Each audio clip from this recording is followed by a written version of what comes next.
Good morning, everyone. Today we'll be beginning with a new chapter. The chapter name is The Lost Spring Stories of a Stolen Childhood. Stolen childhood, right? From this line, we itself are very clear that we are talking about those poor children, those underprivileged children in our society, right, who have been deprived of their basic rights.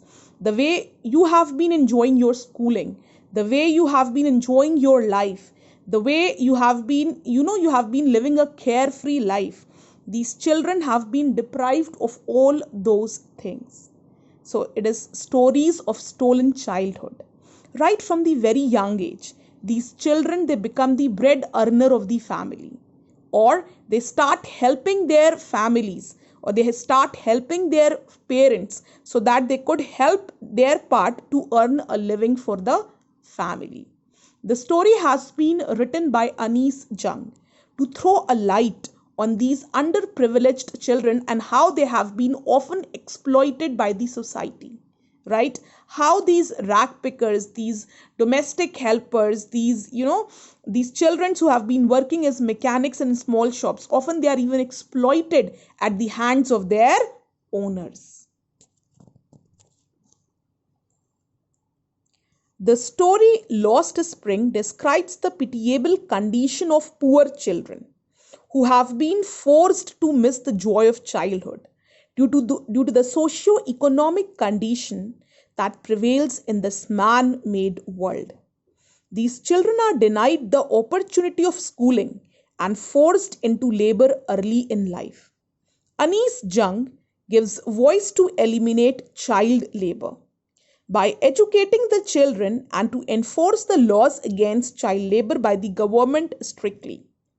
The call is to end child exploitation and let the children enjoy the days of the spring that bring joy under their feet. Now, Anis Jung, right, he wants child labor to be eliminated, right? He wants to eliminate child labor, and he wants these underprivileged children to receive education so that they can strive for a better future. He wants that laws against child labor should be taken strictly by the government. And he does not want that these innocent children should be exploited at the hands of their owners. Now we have two main characters, Sahib-e Alam, who is a rag picker, and Mukesh, who is the son of a bangle maker. Now sometimes I find a rupee in the garbage. The first part tells the writer's impression about the life of poor rag pickers. The rag pickers who have migrated from Dhaka and found a settlement in Simapuri near Delhi. Their fields and homes had been swept away by storms. They had come to the big city to find a living. They are poor. The writer watches Sahib every morning scrounging for gold in her neighborhood. Scrounging for gold means scrounging for a rupee coin, which often he finds in the garbage, right? And for him, that coin is gold. Garbage for elders is a means of survival, and for these young children, it is something wrapped in wonder. Why wrapped in wonder? Because they often find a rupee coin in the garbage. The children came across a coin or two from it. These people have desires and ambitions, but they do not know the way to achieve them. All of these young children, right? Like the way we have certain dreams, even they have their own dreams, but they don't know how to achieve these dreams. There are quite a few things that are unreachable to them, namely shoes, tennis, and the like. Later, Sahib joins a tea stall where he could earn 800 rupees and all the means. But the job has taken away his freedom, right? There is even a line in the chapter, right, that the can which he's carrying, it is heavier than the rag which he used to carry at the back of his shoulder. While being a rag picker, he was free. He was he was his own master. But now, when he is working at a tea stall, he has to work according to the directions of the owner. And working as the tea stall, though, has given him a better life than a rag picker, he gets 2 meals a day, he get 800 rupees paid, he has a fixed income. But somewhere, working at a tea stall has taken away his freedom. When Sahib Alam was a rag picker, right, he was not bound to any terms and conditions. He was a rag picker and a master of his own mind, right? Though the living conditions were not proper, the living conditions were not better the way he is living now, but still he was free. He was his own master. He was not following anyone's order. But now, since he's working in a tea stall, he has a better, a better comparable life. He earns 800 rupees per month, which is a fixed income. He gets 2 meals per day, but this job has somewhere taken his freedom. Now, I want to drive a car. The second part deals with the life of Mukesh, who belongs to the family of bangle makers. Firozabad is best known for its glass blowing industry.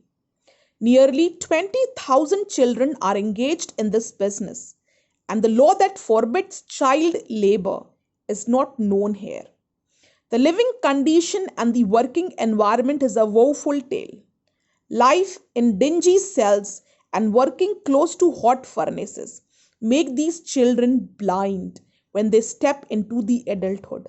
Weighed down by debt, they can neither think nor find a way to come out of this trap.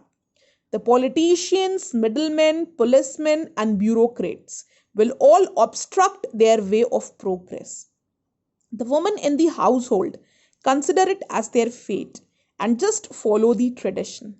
Mukesh is different from the rest of the folk there. He dreams to become a motor mechanic.